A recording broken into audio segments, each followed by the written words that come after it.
سلام تعنا بالله كم يتمشي خبركم تملكتنا ساعة حدا هون مع زينا جمير له مع زينا أنا مرحبا نازريت بريو حبيركم كتأنحي فلما حد صارت زيناتات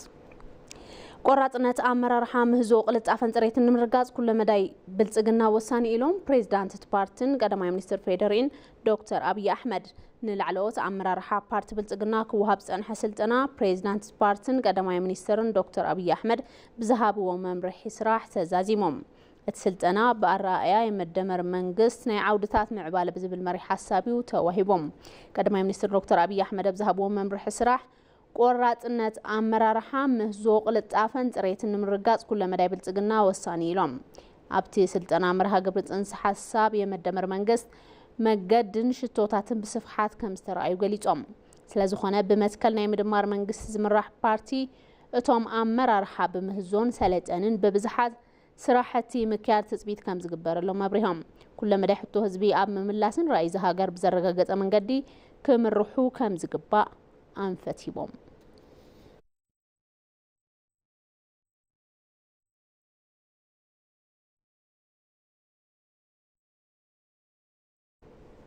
إثيوبيا أب مبل 26 حفشاو قبائي تكال توريزم حبرات منقستات تساتفالا أبت قبائي بمنستر رئيتا توريزم دكتور اندقنا أب بستمر حلو أخن أمسادر إثيوبيا بسعودة عربية دكتور مختار كدرن تساتفهم كاب 28 تنتقمتي كساب كل التحدار كل التشحن 10 تنام تمرت أب رياضنا تخيدا أب زركب قبائي كاب حدم إتنسوسان أبال هقراس توتات ومنسترات لعلو سمزن كالوتا قايشن ترخيبهم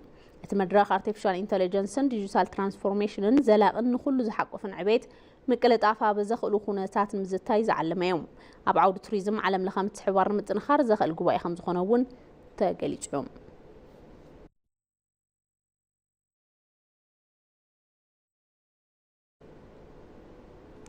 شاي قبائي بوليسي محدرة مريت أفريقيا أديس هابا أبزركب مأخل أخيبا حبرات منقستات مكيات جميرهم أبت قبائي كابستفل لها قرات أفريقيا علم لخم حزو تكالات موضوعاتي بوليسي تمرامر تحويسو مدارك تأكالات ترخيبهم يوم أبت قبائي أفريقيان زيقاتات أفريقيان دياسبوران أبا قدات محدرة مريت فتحن كحسان تخرت بمقبار نازتي ركب تقوباي بكومشن حبرات أفريقيا بنك لمعات أفريقيان كومشن إيكونوميك أفريقيا حبرات منقستات بحبار تسناد تقوباي كاب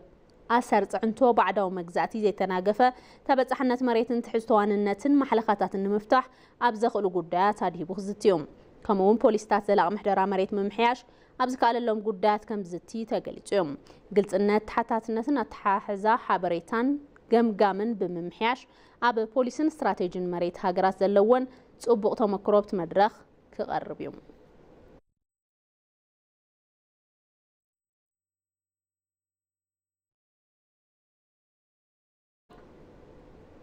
إثيوبيا أب لمعات سرناي زمزقبت تعوت أب مبرأ أفريقيا نمسفح تمكرو أنا مكفال قرات يقبل منيستر حرشا فليت مبل 10 شعتة تكال مقبن حرشان علم فاو زوبا مدرخ مدارك تأكلات يسالت ألوم منيستر رئيتا حرشا دكتور ملسا مكونن أبت مدرخ كمزبلو إثيوبيا أب لمعات سرناي زمزقبت تعوت متععام بوليستات متنعتن مرمراتن كم أون تساتفو حرستوت وتسيد كم متخم زخل مرأي يوم كباب مسارات جبران عداقة كور فريات مسفح دحرة فريات زبطحو كيسارة منكاي أجرو بروسيسينجن مسفح فحفة راس راح جزر إثيوبيا أب عود دحرشة كنميت تهوم قدات كم زخون حبيرام كاب زبطوسخ منقستي حدشت فتراتات كاب ما خلات مرمر نبايتان مسجر بمرمر حرشان إكستنشنن أب سلطنا حرستوتن لو علمو على نواين نفسس خمس خونة تزاريبام بلمعات هفتن سسات بتخرتنا سرحت كم زخونات بمحبار تعودي بمليون سوطر حرستوت تربحتي زقبر كم زخونات بزوباز توارد انفستمنت أدلاي خم زخونن أجنزيبام إثيوبيا بعود حرشانا مزقبت تركب عوث بفلاي بلمع السرناي زمت أوتي تمكرو أنا هاجرات تزوبانا مكفال قرات كم زخونات الرقاقيتهم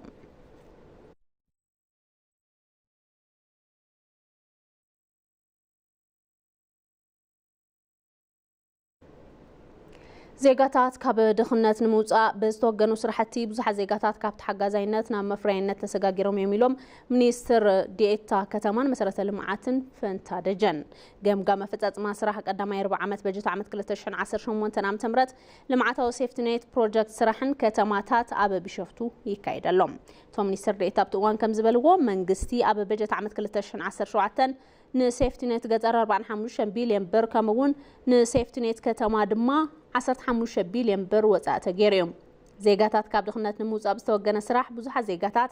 كاب حغازايناتنا مفرينت كم تسغاغرو ريهم بروجرام سيفتي نيت وصيتاو مخانو سيعبو سالساي زور نقصل حاجز غبرو تكالات 250 مليون دولار حاجز مغبارهم حبيروم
مادزين أخما بمكتلات تركب حزرما بزرزرنا بنريهم قديات كنحلف إثيوبيا بهرا وربحة أحليان مخادة بتقبرو تعريك أن تخرطها بربحر كخونا لو خلو أب إبيس مدبدا قوزتيو مهورات كاليتوم إثيوبيا بهرا وربحة أحليان مخادة كابزوخان أوان العلتها بقسو خلهم زيقاتات تدلي أوني لهم ميرام متوكو زوارد توتزبزب يتاتشو علمو بهراوي ربحة حانتي هاجر ندحر تخبيرو هلونا أحليان ختخيدي حق زايوم بوليسي قديات وصاي عقمي سراويت مكلخال عقمي قزاتو حدنتن لوالونتن أبحتون دردرن كياتو بناتنت نختقوعاز يخلوايم أبزح زيوان إثيوبيا بهراوي ربحة حليان مخاد أب تقبرو صعري محلخاتات وشتن وصان النابده ويركبوم نزيوم تساوير كام حلاف دما نمخبار بهراوي ربحة كاندي قداي كبلو أبي بي سي مدبداغو قريبوم هين مهين زبلو مهورات قليصام هاجراتشنن هاجرنا الله حزب اللوا قلت زخونه دو بلوا كاوشتن وصان زبصحوا متكعتات ممكات مخال سلام محلاو مالت دما مس معباله استاساسريو سلام تزيهاليو معباله يلن معباله انت زيهاليو دما سلام ون يعنكافيو ተማሪዎች አመስ 60ዎቹ 70ዎቹ እንደምናቀው أبسساتاتن سبعاتاتن زنبر عمز تمارو كم نفلتو دهري دما أب زنبرو عدقاو قالستات أبوان درقن رئينا دهري دما إهادك انت متس بركت زبلس أقامات تساتاني روب زيوم كلهم تتراقيمهم زمتس أقام لنا نزيوم نمقراف زخولو بركت زبلس راح تمسرح تسويتي قبرنا كابزيوم حدا بهالي بوليتيكانا تخكل كخونا لوو كن الدمامس كن خلال لنا أيتتمسجن تراب زنبروم صانحيتون إثيوبيا بهراوي ربحة أخبيران مخارج سجمر سرحتي كوميشن هاجراو مخكر تتناخيرو كقصلي قبايلهم هاجراي مخكر يميبالو نغرم هاجراو مخكر زبالون كاب جمامرو جميرو بزحات محلخاتات كوان تنبرو كم هاجرجن اب حدا طربيزه تزاريبكا بزعبا هاجركا بزعبا لمعات بزعبا قصلا انفت مزراب زخليو انا بوغنيون اب استفلاليو اوانات ان تساتفك يزلخمو نعو متنخر سبات حساو من طربيزه مصيخا ززاربلو زساتفلو حساب زمنچولو ناصنت كللو إثيوبيا بهراوي ربحة ان محلاو كاب تقبرو مصعرتات حدم ونانيس بر بحرين مخانيوم نزين مملاس ابزحت اوان حطوتات ملاش نكرخبو مسرح ناي كله جزعيه يزبلو دمام دكتور جيتي ترفيو منغستنا چاينت اسكمچه نو منغستن كالاينتن كسام عزيو قدم كفل بروفيسور زبلو نجر سلاز قوميه ان خلص دحر حزي كسام عزيو حتونا كتملس زلوا هاجر حتونا كتملس زلوا سقطي كجبر زغبو اغور سقط كفتر لو از زوا يكون علمكم زنت زيغرنان دحر داكيم كندي عمتاتينا كنصبه زحتو ناب دردر كاتيبلون نحنا لعنت دبلوماسي نصات انت نبل علم نخقبولو ንሕና ልዕልነት ዲፕሎማሲ ንፃወት እንትንብል ኣብ ጉራብቲ ሃገራት ፀቕጢ ዝገብራ 3-4 መንግስታት ንምሕጓስ ዝተንቀሳቐሱ መንግስታት ሃገራት ስለ ዘለው እዩ። መንግስታት ድማ ንናይ ኢትዮጵያ ሕቶ ውሕስና ክቡ ኣይኽእሉን ክወርዱ ይኽእሉ እዮም። ሃገራት እየን ዋጋ ክህብኦ ዝግብአን ዓለም እያ ዋጋ ክትህቦ ዝግብኣ በዚ ክረአ ኣለዎ ግዜ ብዝበልዐ ቁጥሪ ዋጋ ከኽፍለና እዩ። ኢትዮጵያ ብሄራዊ ረብሓ ኣሕልያ ንምኻድ ኣብ እትገብሮም ፃዕርታት መርሆ ሂብካ ምቕባል ብዕቱብ ክትኽተል ይግባእ ክብሉ እቶም ምሁራት መልእኽቶም ኣመሓላሊፎም ጥንኩር ተሳትፎ ህዝብን ቆራጽ መራሕን ሉዓላውነት ሃገር ዘለዎም እጃም ዝለዓለ ከም ዝኾነ ተገሊጾም ካብ ዓድዋ ክሳብ ግድብ ህዳሴ ዝተረኣየ ተሳትፎውን ነዚ ዝሕብር ምዃኑ ተሓቢሩሎም ብርሃን ግርማይ ኣብ ዘመን ኣክሱም ዓበይቲ ሓወልትታት ብምህናጽ ኣብ ስርወ መንግስቲ ዛጉዌ ድማ ካብ እምኒ ዝተፈልፈሉ ኣዝዮም ዘደንቑ ኣብያተ ክርስቲያናት ብምስራሕ ኣብ ጎቦታት ዓድዋ ታሪክ ብምጽሓፍ ኣብ ኣፍሪካ እቲ ዝዓበየ ግድብ ብምህናጽ ኢትዮጵያውያን ንዓለም ዘለዎም ቅርብነትን ሓድነትን ኣርእዮም እዮም። ሕዚ እውን ቀጻልነት ዘለዎ ተሳትፎ ህዝብን ቁርፀኛ መራሒ ንሉዓላውነት ሃገር ዘለዎ እጃም ዝለዓለ ምዃኑ ሎሚ እውን እናተረኣየ ይርከብ። 1,000,000% ርግጠኛ ነኝ 1,000,000 ርግፀኛ እየ ኢትዮጵያ ተዓጽያ ኣይትነብርን ዝኾነ ኣካል ደለየ ኣይደለየ ኢትዮጵያ መልሲ ክትረክብ እያ። ኢትዮጵያውያን ጥንኩር ሓድነት ከም ዘለዎም ሓድነቶም ብምጥቃሙን ግብኦም ከም ዝፍጽሙ ትንቢት ብዝመስል ዘረባ ብርጋዴር ጀነራል ተሾመ ተሰማ ኢትዮጵያውያን በሪ ባሕሪ ንምስኣን ኣብ ዝተቃረብሉ እዋን ምግላጾም ኣብ ህይወት ታሪኾም ተደሪኹ ኣብ ዝተጻሕፈ መጽሓፍ ኣይምጽዋ ምግላጾም ታሪክ ይሕብር። ምናልባት እውን ተፈጥሮኣዊ ወሰን ኢትዮጵያ ዝኾነን ንዘመናት ብደማያታትና ጸኒዑ ዝመጸ በሪ ባሕርና ብምዕጻው ከምኡውን ቀይሕ ባሕሪ ኢትዮጵያ ኣይኮነን ብዝብል ኣብ ምድሪ መሰልሲእና ንኽንጸንሕ ክግበር ይኽእል እዩ። እዚ ድማ ሞት እዩ። ይኹን ምንም ምግባር ኣይከኣልን። ኩሉ ነገር ካብ ቁፅፅር ወፂኡ እዩ። ካብ ዓለም ሙታን መጽኤ ምርግጋጽ ዋላ እኳ ተዘይኽኢለ ዝወሰደ ግዜ ይውሰድ እምበር እዚ ጅግና ህዝቢ ኢትዮጵያ በሪ ባሕሪ ሲኢና ኣብ ኢድ ኢምፔሪያሊስት ንኽትወድቕ ኣይገብርን እዩ። ኢትዮጵያ ከም ሃገር ነዊሕ ታሪክን ሰፊሕ ሃብቲ ተፈጥሮ ዘለዎ ሃገር እያ ዝበሉ ተመራማሪ ታሪክ ኣበባው ኣያሌው እውን ኣብ መንጎ ህዝብታት ኣፈላላይ ሓሳብ ወላ እኳ ተሃለወ ኣብ ጉዳይ ሃገር ግና ኢትዮጵያውያን ሓደ ምዃኖም ይሕብሩ። ኢትዮጵያ ረጅም የመንግስት ታሪክ አላት። የህዝቡንና የሀገሪቱን አጠቃላይ ታሪክ ደግሞ ብንወስደው ወደ ኋላ ሺህ ዓመታት ይሄዳል። ኢትዮጵያ ነዊሕ ታሪክ ሃገረ መንግስት ኣለዋ። ሓፈሻዊ ታሪክ ኢትዮጵያን ህዝብታታን ተሪእና ድማ 1,000 ዓመት ይኾነ እዩ። ኣብ ነዊሕ ታሪክና ድማ ኣብ ብዙሓት ጉዳያት ብሓባር ጠጠው ኢልና ኢና። ስልጣነ ኢትዮጵያ ካብ ዓለም ስልጣነ ዝቐደመሉ ምክንያት ምርኣይ ይከኣል እዩ። ኣብያተ ክርስቲያናት ላሊበላ፣ ሓወልቲ ኣክሱም፣ ኣብያተ መንግስቲ ጎንደር፣ ጥያ፣ ኮንሶ ውፅኢት ሓድነት እዮም። ሕዚ ዘሎ ወለዶ እውን ኣብዞም ታሪካዊ መሰጋገሪታት ጠጠው ኢሉ ኣብቶም ዝሓለፉ ዘበናት ዝተፈጥሩ ታሪካዊ መስበርቲ ብምርኣይ ቁስሊ ኣብ ምጽጋን ምዕራፍ ተረኺቡ እዩ። ኢትዮጵያ በጣም ረጅም ታሪክ ያላት ሀገር ናት። እንደውም የሰው ዘር ከነድንቅነሽ ጀምሮ ኢትዮጵያ ብጣዕሚ ነዊሕ ታሪክ ዘለዋ ሃገር እያ። ካብ ንድንቅነሽ ጀሚሩ መቦቀል ደቂ ሰባት እያ። ኣብ ኢትዮጵያ ዘሎ ታሪክ ስልጣነ ባህሊ ኣዝዩ ዘድንቕ እዩ። ኣብ ዝተፈላለዩ ከባቢታት ዝተፈላለዩ ቋንቋን ባህልን እዩ ዘሎ። እዚ ዓርሱ ኽኢሉ ሃፍቲ እዩ።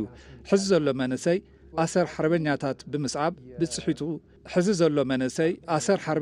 ብምስዓብ ብጽሒቱ ክዋፃ ይግባእ። ህዝቢ ኢትዮጵያ በብዘበኑ ካብ ዓድዋ ክሳብ ግድብ ህዳሴ ዘለዎ ጥንኩር ተሳትፎን ቁርፀኝነት እናርኣየ ዝመፀ ህዝቢ እንትኾን ሕዚ እውን ካብ ዘለናሉ እዋናዊ ፀገም ንምውፃእ እቲ ብሕታው ዝኾነ መንገዲ ምድማር ክስዕብ ከም ዝግባእ ቀዳማይ ሚኒስትር ዶክተር አብይ አሕመድ መግለጾም ይዝከር። ከዚህ ካለንበት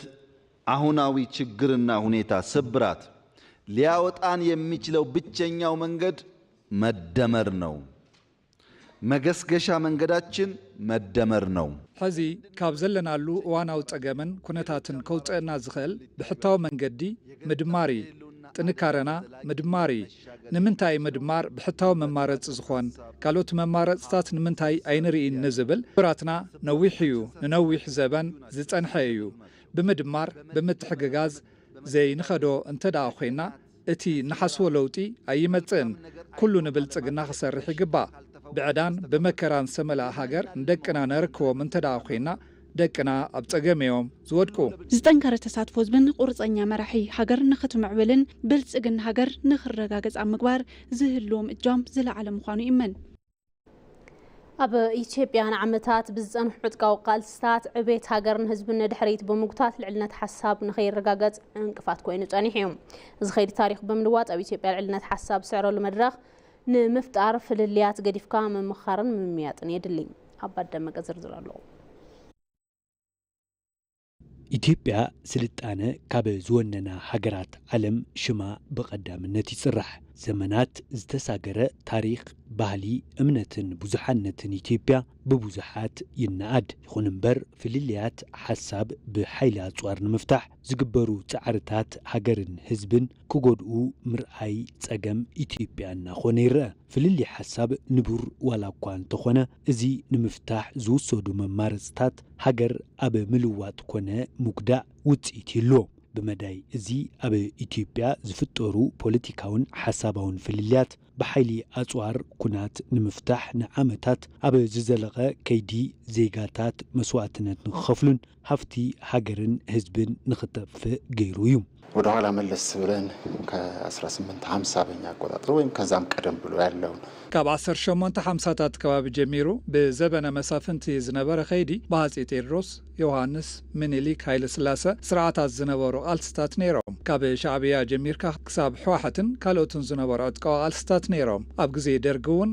17 ዓመት ሙሉእ ብዘይ ዕረፍቲ ኩናት ዝሕለፍናሉ ግዜ እዩ ሕዚ እውን እንተኾነ ከምዚኦም ዓይነት ጎንፅታት ካብ ሃገርና ኣይተፈለዩን ኣብዚ ሕዚ እዋን ዝማዕበላ ተባሂለን ዝፅርሓ ሃገራት ዋላ እንተኾና ጎንፂ ዝተመልኦ ከይዲ ታሪኽ ብምሕላፍ ፍልልያት ብምይጥን ምኽክርን ብምፍታሕ ንሃገሮምን ህዝቦምን ዝሰርሕሉ መደላድል ስለ ዝፈጠሩ እዩ ኣብ ኢትዮጵያ እውን እንተኾነ ናተይ ሓሳብ ጥራሕ እዩ ትኽክል ብዝብል በብእዋኑ ዕጥቂ ካብ ምልዓል ሓሳብ ብሓሳብ ዝሰዓረሉ ባይታ ብምፍጣር ኣብ ፍልልያት ውሽጢ ሃገራዊ ዕብየት ንምርግጋጽ ምስራሕ ንጽባሕ ዝበሃል ጉዳይ ኣይኮነን በጎ ያልሆኑ ክፉ ነገሮች በሙሉ ያየንበት ነው ብዙሓት ሕመቃት ዝተዓዘብናሉ እዩ ስለዝኾነ ካብዚ ክንወፅእ ኣለና ካብዚ ንምውፃእ ድማ እቲ ስሕተት ብምድጋፍ ወይ ጠበንጃ ብምልዓል ኣይኮናን ብዝሰልጠነ ኣግባብ ዓለም ብዝሓለፎ መንገዲ ሃገራዊ ምይይጥ ብምክያድ ብተወከልትና መዳይ ተመኻኺርና ተዛቲና ሃገር ከነሳገር ይግባእ ብሔራዊ ረብሓና ከየሕለፍና ረብሓ ህዝብን ሃገርን ምርግጋጽ ግደ ኩሉ ክኸውን ኣለዎ ሕብረ ብሔራዊ ሓድነታ ዘሓለወት ሃገር ብምፍጣር ዕቤትን ምዕባለን ንምርግጋጽ ካብ ዝሓለፉ ጌጋታት ኩናት ትምህርቲ ምውሳድ ይግባእ በኢኮኖሚ ያደገች በአፍሪካ ያላትን ቦታ ሳይሆን በቁጠባ ዝበለጸትን ኣብ መድረኽ ዓለም ተሰማዕነት ዘለዋ ሃገር ብምፍጣር ብኸመይ ንወለዶ ነሰጋግር ዝብል እዩ ክኸውን ዝግባእ እዚ ንምግባር ድማ ኩሉ ፍልልያት ንጎኒ ገዲፉ ናብ ማእኸል ጠረጴዛ መጽዩ ግልጽን ኣሳታፋይን ብዝኾነ ኣግባብ ተተመያይጥና ሃገርና ምስጋርን ምዕባይን ንኽእል ኢና ሰላማ ዝሓለወት ምዕብልቲ ኢትዮጵያ ንወለዶ ንምስጋር ውሑስ ሰላም ምፍጣር ኣዝዩ ወሳኒ ብምዃኑ እዚ ንኽፍጠር ኩሉ ግድኡ ክፍጽም ይግባእ ዜጋታት ልዕሊ ውልቀ ረብሓ ሃገር ቀዳምነት ብምሃብ ንመጻኢ ዕድል ሃገሮምን ሰናይ ምስሊ ሃገሮምን ክጽሩ ከም ዝግባእ ምሁራት ይገልጹ ፍቕሪ ሃገር ሰረት ህንጸት ዱልዱል ሃገረ መንግስቲ ምዃኑ እውን ካብ ዝማዕበላ ዓድታት ተመክሮ ምውሳድ ይከኣል ንጸብጻብ ምንተስኖት ይልማ በሪሁ ብርሃነ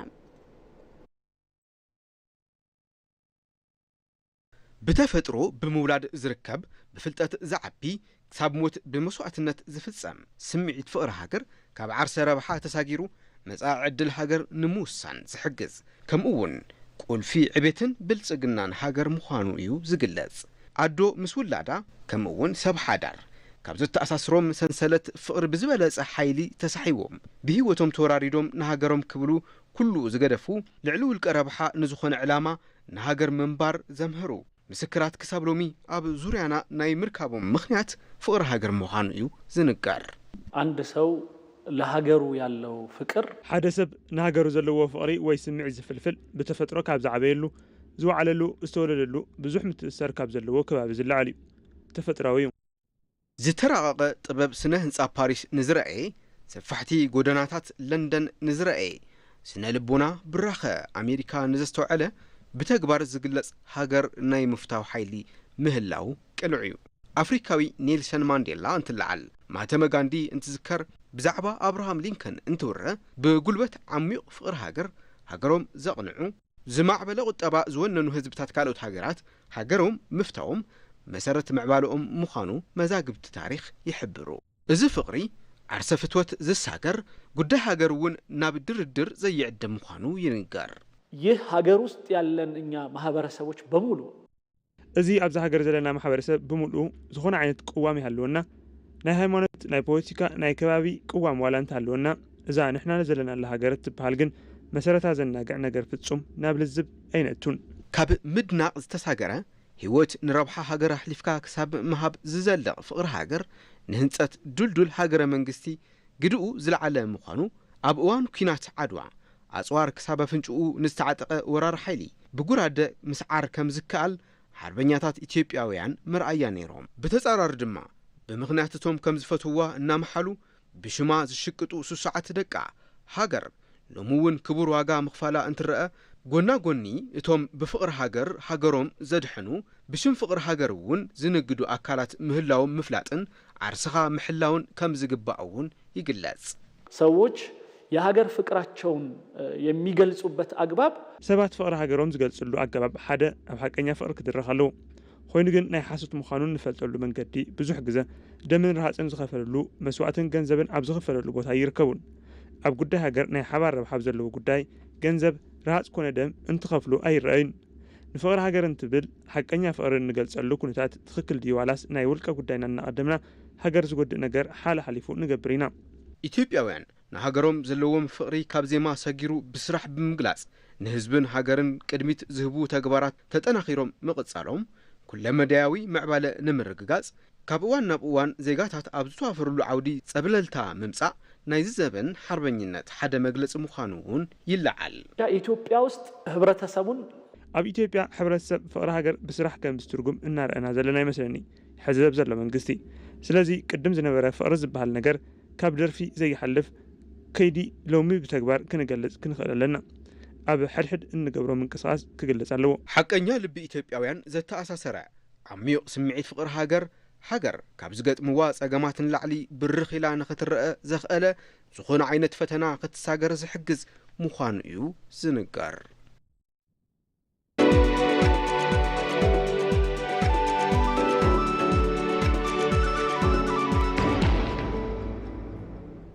ዜና አደጋ ኢትዮ ኢንጂነሪንግ ግሩፕ ዘበናዊ ቴክኖሎጂታት ብተጠናኸረ ኩነታት ኣብ ውሽጢ ሃገር ብምትካ ሸርፍ ወፃና ድሓነ ይርከብ ክብሉ ምክትል ፈጻሚ ስራሕ ኣይተ ዳንኤል ኦላኒ ገሊጾም። ኣይተ ዳንኤል ኦላኒ ፋና ዲጂታል ከም ዝገለጽዎ ብሸርፍ ወፃ ዝኣትዉ ፍርያታት ኣብ ውሽጢ ሃገር ናይ ምፍራይ ስራሕ ዘበረታታዕ ውፅኢት እናመዝገበ ይርከብ። እቲ ግሩፕ ዝተፈላለዩ ትራክተራት፣ ማሽናት መለዋወጢ ኣቑሑት፣ መኪና፣ ማሽነሪታት ህንፃ፣ ትራንስፎርመር ንልምዓት ኮሪደር ዝኾኑ ናይ መንገዲ ፖልን ካልኦት ፍርያታትን ብፅሬት ናፍረ ይርከብ ኢሎም። ብፍላይ ልምዓት ሕርሻ ዘዕብዩ መሳርሕታት ሕርሻ ብምግጥጣምን ብምፍራይ ንሓረስቶ ተበጻሒ እናገበረ ይርከብ ኢሎም። ንትራክተር ዝኾኑ ከም ማሕረሻ፣ መኮስኮሲ፣ መዝበጢ ከምኡውን ፓምፕታት መስሓቢ ማይ ብስፍሓት ብምፍራይ ከም ዘከፋፍል እውን ኣመላኺቶም። በዚ ድማ ብዙሕ ሸርፊ ወፃእ ካብ ምድሓን ሓሊፉ ሓደሽቲ ቴክኖሎጂታት ተበጻሒ ምግባር ከም ዝተኻእለ ገሊጾም።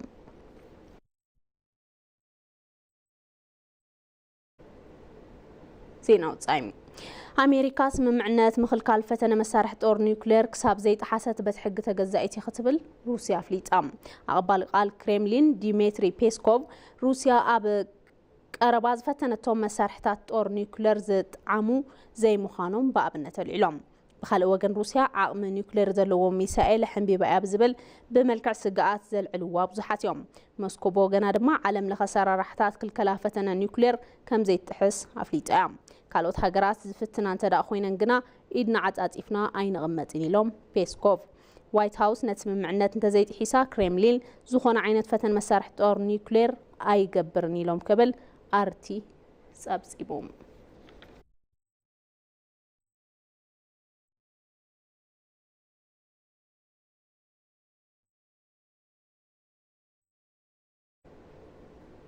ማድ ዜና ቅድሚ ምዝዛሙ ቀንዲ ነጥብታት ዜና ቆራጽ ኣመራርሓ ምህዞ ቅልጣፈን ጥሬትን ንምርጋጽ ኩለ መዳይ ብልጽግና ወሳኒ ኢሎም ፕሬዚዳንት ፓርቲን ቀዳማይ ሚኒስትር ፌደሬን ዶክተር አብይ አሕመድ።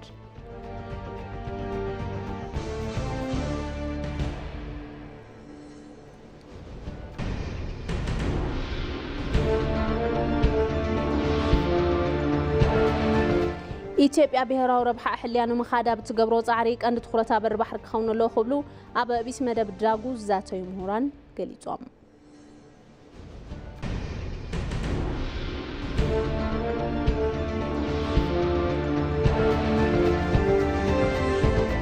ካብ ወጻኢ ኣሜሪካ ስምምዕነት ምኽልካል ፈተነ መሳርሒ ጦር ኒውክሌር ክሳብ ዘይተሓሰጥ በቲ ሕጊ ተገዛኢት ክትብል ሩስያ ኣፍሊጣ